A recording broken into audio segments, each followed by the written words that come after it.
Tu sais quoi? Je déteste cette phrase. Enfin, pas la phrase en elle-même, mais ce qu'elle représente souvent. C'est-à-dire une sorte d'hypocrisie bien intentionnée.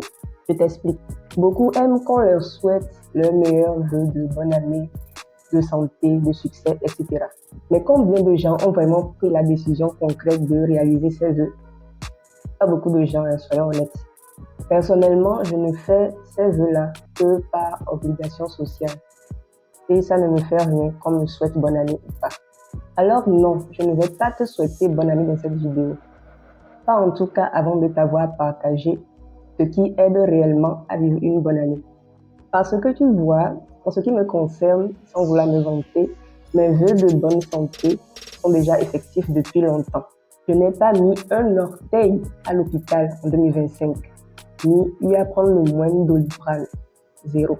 D'autre part, 2025 a vraiment été une année charnière pour moi, parce que c'est au cours de cette année que j'ai si bien appris à me connaître moi-même, que j'ai bâti une organisation solide pour moi dans tout ce que j'entreprends. Alors, si tu veux connaître les 6 clés que j'ai apprises et appliquées pour réussir son année, en tout cas mieux que l'année précédente, reste jusqu'au bout de la vidéo. C'est parti. La première clé, et c'est l'une des plus importantes, faire un vrai travail d'analyse. Je parle d'un bilan de fin d'année et d'un plan d'objectifs de début d'année. Pas juste une liste faite à la va-vite sur un bout de papier le soir du nouvel an, après quelques verres. Donc pose-toi et fais un vrai travail de réflexion. Tu veux savoir l'une des raisons pour lesquelles 90% des gens abandonnent leur résolution du nouvel an au bout de 2 semaines? C'est simple. Ils n'ont pas appris de leurs erreurs ou actions passées et ils n'ont fait aucun plan conscient en conséquence. Ils reposent donc tous leurs efforts uniquement sur la motivation et l'adrénaline du nouvel an. Et devine quoi? Quand cette adrénaline retombe, et elle retombe toujours, leurs résolutions suivent le même chemin, c'est-à-dire à la poubelle. Or, analyser à froid, ne serait-ce que 3 questions, peut déjà changer la donne pour toi. Première question, qu'est-ce que j'ai fait de bien ou de moins bien pendant l'année 2025 ou l'année écoulée? 2. Qu'est-ce que je n'ai pas aimé dans ma vie en 2025? 3. Qu'est-ce que je veux changer cette année en 2026 pour être sûr d'atteindre mes objectifs? Ces 3 questions simples peuvent déjà te permettre de reposer tes nouvelles résolutions sur des décisions internes concrètes plutôt que sur une motivation passagère qui va s'évaporer dès le 15 janvier. Personnellement, je prends ce genre d'analyse très au sérieux. J'écris un journal depuis que j'ai 12 ans et je me suis servi récemment de ce que j'ai écrit au cours de l'année 2025 pour faire mon analyse et mes plans pour cette nouvelle année. Maintenant, tu n'as pas à écrire un journal si tu ne veux pas. Mais trouver un moyen de traquer ta progression et ce que tu traverses dès maintenant, que ce soit par jour ou par semaine, peut vraiment t'aider dans les travaux d'analyse et d'introspection personnelle. Par exemple, tu peux te filmer en racontant ta journée, prendre des photos de moments significatifs ou bien faire des messages vocaux à toi-même, si tu préfères ça à un journal écrit. L'important, c'est que tu puisses tout consulter ensuite en cas de besoin. Parce que le fait est que ta mémoire te jouera des tours.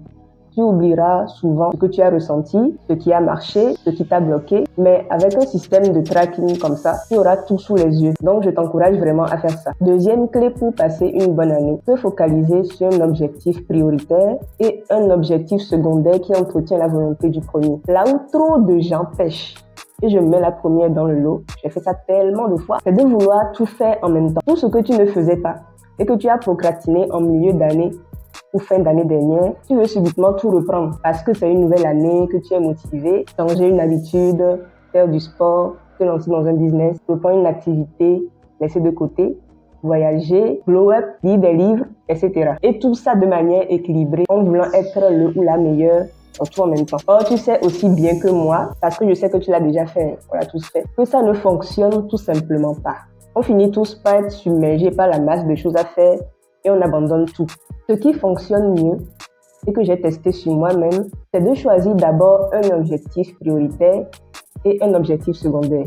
Ton objectif prioritaire, c'est ce qui est le plus urgent et le plus déterminant dans ta vie en ce moment, ou qui aura le plus d'impact sur les autres une fois que tu auras réglé ce premier problème. C'est souvent lié à l'argent, la liberté financière, mais ça peut aussi être bâtir un réseau, trouver un partenaire de vie ou bien apprendre le leadership. Donc, tout dépend vraiment de toi et de ta situation actuelle. Ensuite, tu choisis un objectif secondaire. C'est quelque chose qui est aussi important pour toi et qui t'aide à te changer les idées lorsque tu ne travailles pas sur l'objectif principal. Donc ça t'aide à respirer en quelque sorte. Ça peut être par exemple pratiquer un sport, écrire un livre ou faire quelque chose de créatif ou d'artistique. Ce qui est bien, c'est que en te concentrant sur ces deux priorités, tu finiras par considérer plusieurs des habitudes qu'il y a autour comme faciles à intégrer. Par exemple, prendre mieux soin de toi pour bien te présenter dans ton business, faire du sport pour garder la santé et l'énergie de travailler tous les jours, laisser une mauvaise habitude pour améliorer tes performances au sport, etc. Mais attention, cet objectif secondaire doit être là pour soutenir le but principal et non le remplacer ou lui faire concurrence. Par exemple, tu ne peux pas faire 2 heures de sport tous les jours si ton but principal est de réussir dans ton business. À un moment, le sport va aspirer toute l'énergie qu'il te faut pour travailler. Par contre, si ton but principal c'est de devenir champion olympique, là, même 6 heures d'entraînement par jour, c'est la meilleure chose à faire. Tu vois que tout dépend de ton objectif prioritaire et que c'est lui qui détermine comment tu organises tout le reste. La troisième clé, et ça va peut-être te surprendre, c'est d'arrêter d'imiter les routines des autres, surtout sur Internet. Je sais que c'est tentant. Tu vois quelqu'un réussir avec sa routine du matin à 5 heures, son Miracle Morning, ses pages de journal, sa méditation, son smoothie vert, etc. Tu te dis, je vais faire pareil, parce que c'est ça qui va me faire réussir. Non.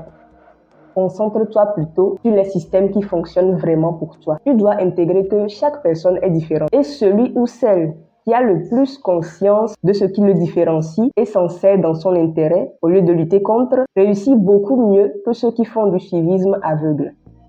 C'est tellement important que je vais répéter ça. Celui ou celle qui a le plus conscience de ce qui le différencie et s'en sert dans son intérêt au lieu de lutter contre, réussit beaucoup mieux que ceux qui font du suivisme aveugle. Laisse-moi te donner un exemple personnel. Je sais que je suis plus productive le soir que le matin. D'ailleurs, c'est aussi une tendance chez tous les membres de ma famille, au point où un cambrioleur aurait beaucoup de mal à trouver le meilleur moment pour venir nous voler.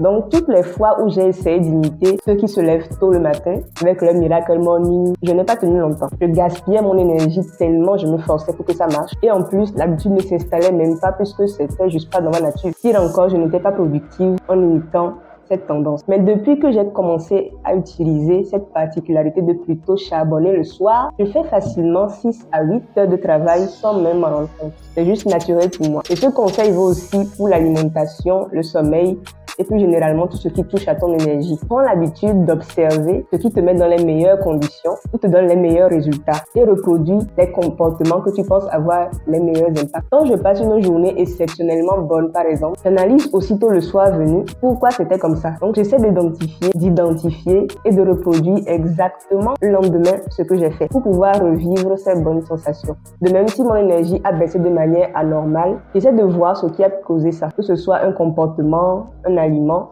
ou un contexte particulier. Et j'élimine aussitôt l'élément perturbateur une fois identifié. C'est comme ça que je suis arrivée en 2025, à force d'analyse, à maintenir une énergie stable tous les jours et à classer certains comportements ou aliments sur ma liste noire parce que je sais qu'ils vont avoir un effet délétère sur moi si j'y touche. Alors, crée ton propre système, pas celui d'un influenceur, non, le tien. Quatrième clé, et celle-là va briser certaines illusions, va me faire détester par certaines personnes. Arrête de compter sur la nouveauté de l'année pour réussir. Il faut comprendre qu'une nouvelle année ne change rien fondamentalement à qui tu es. Même si tu es généralement plus motivé ou en joie, comprends bien qu'il n'y a aucune énergie magique dans l'air qui va te transformer d'un seul coup parce que tu es entré dans une nouvelle année et qui va faire le travail qu'il faut à ta place. Ça fait rire, mais j'ai vraiment l'impression que c'est malheureusement ce que pensent beaucoup de gens. Ils attendent le 1er janvier comme si c'était la date magique où tout va miraculeusement tomber dans leurs mains. Comprendre ça,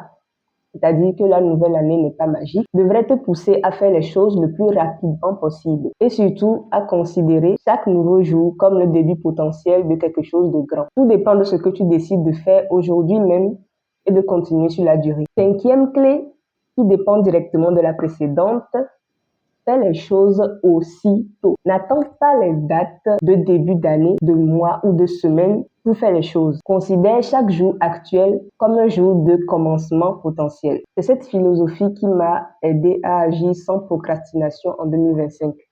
J'avais déjà compris que je ne pouvais pas compter sur les nouvelles années pour me lancer dans quoi que ce soit et que ça me faisait perdre énormément de temps de penser et d'agir comme ça. Mais j'étais aussi fatiguée d'attendre un début de trimestre, de mois ou de semaine pour faire les choses. C'est pourquoi 2025 a été l'année où j'ai le plus réduit la distance entre mes idées et leur réalisation. Dès que je pensais et que je savais que je devais faire quelque chose, je posais la première action tout de suite, sans trop réfléchir et sans attendre un meilleur moment qui en fait n'existe pas. Laisse-moi te donner un exemple concret encore une fois. J'ai décidé de mon nouveau business et je me suis lancée dans son application en décembre 2025, début décembre. En moins de 3 jours après avoir identifié l'activité dans laquelle je pouvais me lancer, j'étais déjà dedans, en train de travailler sur ma première offre. Et ça, c'était aussi après avoir travaillé au cours de l'année sur 2 ou 3 business qui n'ont pas vraiment fonctionné pour certaines raisons et que j'ai donc décidé de mettre en pause. J'aurais pu décider de me reposer sous prétexte qu'on est en décembre, que c'est la fête et remettre ça l'année prochaine. Mais ça ne m'a même pas traversé l'esprit. Pour te dire, j'ai même regretté de ne pas avoir eu le déclic plus tôt parce que je voyais qu'il y avait